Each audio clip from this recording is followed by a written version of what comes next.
এ নিয়ে আলোচনা করতে এই মুহূর্তে খুলনায় আছেন সহকর্মী আব্দুল্লাহ আল মামুন রুবেল।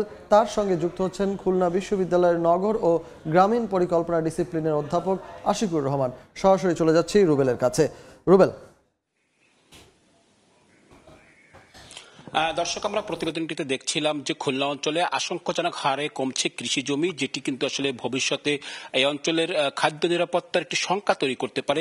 এই অবস্থায় আসলে কি করণীয় সেটি নিয়ে আসলে আমরা আলোচনা করব। আলোচনার জন্য আমাদের সাথে আছেন খুলনা বিশ্ববিদ্যালয়ের নগর ও গ্রামীণ পরিকল্পনা ডিসিপ্লিনের অধ্যাপক মোহাম্মদ আশিকুর রহমান।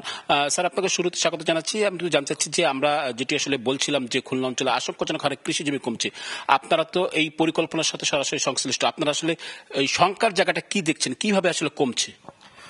শঙ্কার জায়গাটার যদি কথা বলতে হয় তাহলে আমাদের যে পার্শ্ববর্তী উপজেলা বটিয়াঘাটা উপজেলা, সেই বটিয়াঘাটা উপজেলায় গত এক দশকে আমরা দেখেছি প্রায় 70% জমি কৃষি জমি থেকে প্লটে রূপান্তরিত হয়েছে, আবাসিক প্লটে। তো এই বিষয়টি আমাদের জন্য অত্যন্ত শঙ্কার, কারণ আপনি যদি দেখেন যে খাদ্য নিরাপত্তার দিক থেকে যদি দেখেন, ন্যাচার বেস সলিউশনের দিক থেকে যদি দেখেন, জলাবদ্ধতা সমস্যার যদি কথা বলেন, তাহলে এটি আসলে অত্যন্ত ভয়ঙ্কর একটি পরিস্থিতি তৈরি করছে।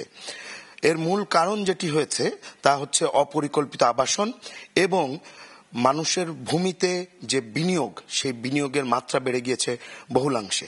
সে কারণে আমরা দেখছি যে শহরের আশেপাশের যে উপজেলা বা গ্রামীণ জনপদ, সেই গ্রামীণ জনপদে কৃষি জমি ক্ষতিগ্রস্ত হচ্ছে।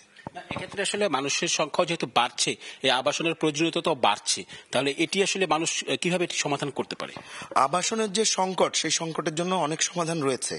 আমরা সেই সমাধানগুলোর দিকে না তাকিয়ে আমরা আসলে এই ধরনের কৃষি জমিকে আবাসিক জমিতে পরিণত করার জন্য আমরা আসলে উদ্যোগ নিচ্ছি। এটিই আমাদের সবচেয়ে বড় ভুল। আপনি যদি খুলনা শহরের দিকে তাকান, খুলনা শহরে যখন স্ট্রাকচার প্ল্যান এবং পরবর্তীতে ডিটেল এরিয়া প্ল্যান প্রণয়ন করা হয়েছিল, একটি খুব সুন্দর ফাইন্ডিংস ছিল যে খুলনা শহরের প্রায় 80% বাড়ি একতলা। তো এই একতলা বাড়ি যে জনঘনত্ব তৈরি করছে তা অতি সুন্দরভাবে ম্যানেজ আমরা করতে পারতাম। আমাদের যে রিয়েল এস্টেট সেক্টর রয়েছে, সেই রিয়েল এস্টেট সেক্টর ফ্ল্যাটের মাধ্যমে আবাসন সংকট দূর করতে পারত, কিন্তু তা না করে আমরা যেটা করছি, আমরা শহরের আশেপাশে যে কৃষি জমি, সেই জমিগুলো কিনে সেগুলো প্লট আকারে আমরা বিক্রি করছি, যা আবাসন সংকট তো দূর করছেই না, বরং যে কৃষি জমির যে প্রাপ্যতা, সেই প্রাপ্যতা দিনকে দিন কমিয়ে দিচ্ছে। উপজেলা পর্যায়ে আসলে এই সমস্যা, মানে আবাসন সমস্যার জন্য কি ধরনের পরিকল্পনা করা যেতে পারে? উপজেলার ক্ষেত্রে আমরা আরো ভয়ঙ্কর চিত্র দেখছি। আমরা যখন বিভিন্ন সংস্থা কর্তৃক উপজেলা মাস্টার প্ল্যান তৈরি হচ্ছে, সেই জায়গায় আমরা দেখছি যে উপজেলা পর্যায়ে কৃষি জমি সংরক্ষণের চেয়ে সেখানে আবাসক প্রকল্পকে অত্যন্ত গুরুত্ব আরোপ করা হচ্ছে। তো একটি গ্রামীণ জনপদের ক্ষেত্রে শহরের মতন আবাসন প্রকল্প কি বেশি প্রয়োজন, নাকি কৃষি জমি সংরক্ষণ করে ভবিষ্যতে বাংলাদেশ যে খাদ্য নিরাপত্তার যে চ্যালেঞ্জ মোকাবেলা করতে যাচ্ছে, সেই চ্যালেঞ্জ দূরীকরণে কৃষি জমি সংরক্ষণ প্রয়োজন? একটি বড় প্রশ্ন আমাদের জন্য। এক্ষেত্রে আসলে ভূমি, কোন ভূমি কি ব্যবহার হবে, এটি সরকারের নির্দেশনা নিশ্চয়ই থাকে, তো সেটির আসলে প্রয়োগ হচ্ছে কিনা আপনার কি? হ্যাঁ, এইটার ক্ষেত্রে আমাদের বাংলাদেশে আমরা অত্যন্ত দুঃখজনক যে বাংলাদেশে এখন পর্যন্ত কৃষি জমি সংরক্ষণের জন্য আমরা কোনো আইনি পরিকাঠামো দেখিনি। 2016 সালে কৃষি জমি সংরক্ষণের জন্য একটি আইনের খসড়া প্রস্তাব করা হয়েছিল, কিন্তু সেটি খসড়ায় রয়ে গিয়েছে, এখন পর্যন্ত সেটি আইনে পরিণত হয়নি। আরেকটা বিষয় হচ্ছে কি, কৃষি জমিতে আসলে ফলন বাড়ানোর জন্য কৃষি বিভাগেরও তো নিশ্চয়ই কিছু দায়িত্ব আছে, তাদের আসলে কি পরামর্শ থাকবে? কৃষি বিভাগ বাংলাদেশে আমি মনে করি যে সবচেয়ে সফল যদি কোনো বিভাগ থাকে তাহলে সেটি কৃষি বিভাগ। বাংলাদেশে যে আজকে এখনো মানুষ খাদ্যে স্বয়ংসম্পূর্ণতা অর্জন করেছেন, কৃষি বিভাগের একটি ভূমিকা রয়েছে।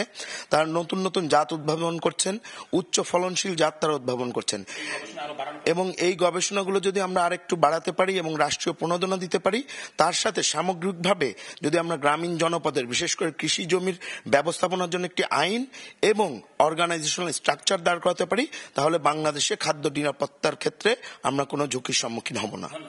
ধন্যবাদ আপনাকে। দর্শক, আমরা আসলে শুনছিলাম যে সমন্বিত সবগুলো দপ্তরের পরিকল্পনার কথা আসলে বলা হচ্ছিল। এখনকার বিশেষজ্ঞ বলছিলেন যে অদূর ভবিষ্যতে যে খাদ্য নিরাপত্তার সংখ্যা হতে পারে, এই পরিকল্পনাগুলো বাস্তবায়ন করা গেলে, আইনের সঠিক প্রয়োগ করা গেলে যে সংখ্যা রয়েছে, সংখ্যা থেকে আসলে মুক্তি পাওয়া সম্ভব হবে। তো আমার কাছে এই ছিল খুলনা থেকে খাদ্য নিরাপত্তা নিয়ে সংখ্যা বা কৃষি জমির ব্যবহারের যে ব্যবহার, তার আলোচনা সব শেষ। খুলনা থেকে আমাদের সঙ্গে আলোচনায় যুক্ত হয়েছিলেন সহকর্মী আব্দুল্লাহ আল মামুন রুবেল এবং তার সঙ্গে ছিলেন একজন অতিথি।